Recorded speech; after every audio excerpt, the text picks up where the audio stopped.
Hey everyone, RogueGold here, and today, let's talk some anti-cheat. Now this is an important as well as contentious topic within the Division community, and of course gaming as a whole, but because I so often see people asking when the cheater situation will improve, what they're doing about hackers, etc., and because I've been getting more questions recently about some plans we've heard whispers of for improvements in that regard, I wanted to put this video together. Now just know, off the bat, we are still a bit scarce on the details of this whole plan, but today I want to go over what we know as far as improved anti-cheat in the Division 2, what it might mean for both PvP and PvE applications, and why I think this is happening when it is. So, we'll get right into it, and if you enjoy coverage and commentary on the Division 2 like this and you want to see more, then be sure to hit that subscribe button, it would make my day. But with that said, let's dive right in. Now, the first question I'm sure many of you have right now is, what is this all about? Are they actually improving anti-cheat? According to the game's roadmap, yes. We first learned about this back in December when Project Resolve was revealed, and in that entire reveal, they specified that while the release of Project Resolve this past February was of course the bulk of the changes they'd been working on, they also stated that work to maintain and further improve the game's foundation, stability, and integrity would not stop with Resolve's release, and that further implementations would be made down the line. And it seems as though enhancements to the game's anti-cheat capabilities is a part of that plan. If we take a look at the Project Resolve specific roadmap that was shared, you'll see that after Year 5 Season 3, which is where we're at right now, they list continued support, which is basically what I was just saying with the ongoing work and changes. And under Year 6 onwards, they list continued game improvements and balancing, as well as improved analytics and anti-cheat detection. And that is the crux of where this all stems from. However, it is important to note that this is not the first time we've been teased of potential improvements here. It was back on either the Season 11 or the Year 5 Season 1 special report streams where I recall Morton saying specifically that they were looking into enhancing their anti-cheat and detection efforts and that they hoped to improve on that in the future. And in a more recent stream, Yannick directly referenced third-party tools like Cronus Mac, stating that while he was making no promises, they would work to try and find a way to eliminate those tools' usages in the game. So my point is, this is not a shock or a new rhetoric that we're seeing them commit to some kind of improvements here on the roadmap. And if we've learned anything about the Division 2 and its team in these past 2 years since Season 9's release, it's that big fundamental changes and additions take time. But like we saw with the PvP changes this update, that time can pay off if it's spent well. So the bottom line here is that I believe with the direct mention of improvements to anti-cheat, hacking detection, etc. on the roadmap, we will in the distant future see a noticeable improvement or change in this regard. Not just some kind of offhand comment on a stream like, oh yeah, we made improvements in the back end, and then you never really hear about it or really see an improvement, but a dedicated effort where for a title update they clearly lay out what's being changed or what their objectives are, and then hopefully there is a noticeable reduction of this behavior in game. Now, and this is just a guess on my part, there might be some of you out there thinking, well, I don't play PvP. For me, the devs spending any of their time or efforts on this is a complete waste. And it's true, historically across gaming, and as is the case in the Division 2, having a solid anti-cheat does most directly benefit PvP content. That said, I think it can't be ignored how this benefits the PvE side of the game as well. Case in point, the latest update we got for the game. As Yannick and Daria announced on stream, they said they'd be wiping a significant amount of the game's leaderboards in order to purge all kinds of unwanted records there, whether it be people who took advantage of past exploits or just straight up people who had hacked the game to advance their capabilities and score unreachable limits by any kind of normal play. It was a noble effort on their part, I think, but in the days following the update's release, we saw an unfortunate outcome. And that was that as soon as the leaderboards were wiped, they were almost immediately repopulated with players and clear times that simply could not have achieved those feats without the use of cheats or scripts or whatever else. So the leaderboard wipe was pretty much non-effective because the source of the issues wasn't addressed.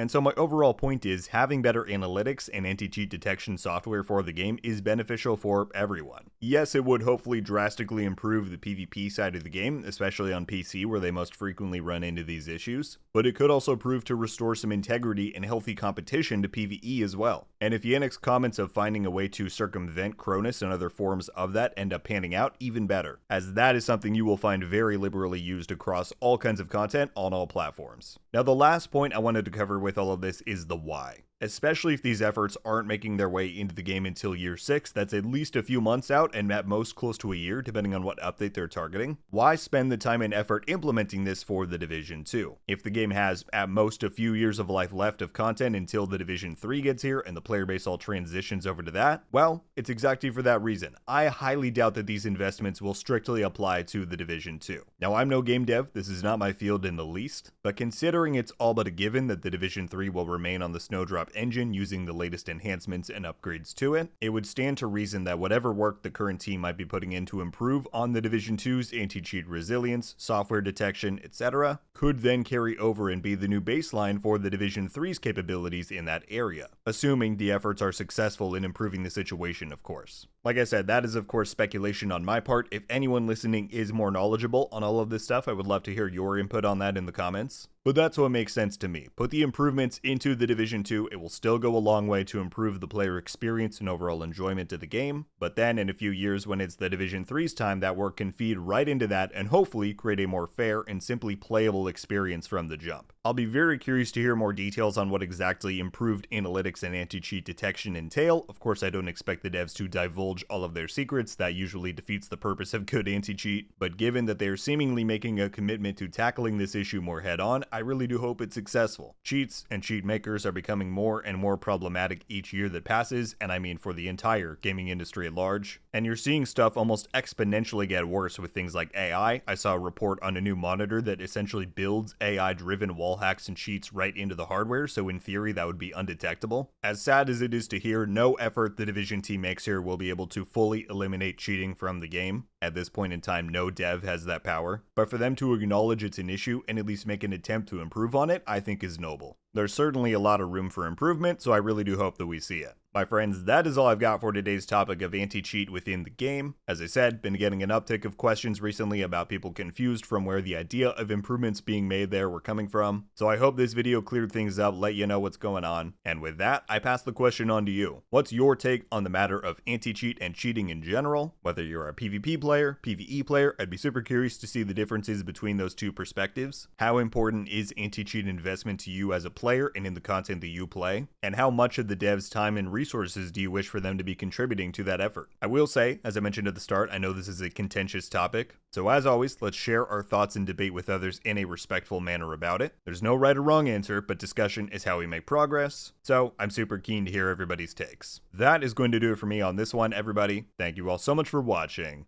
I'll see you in the next one. RogueGold. Ow.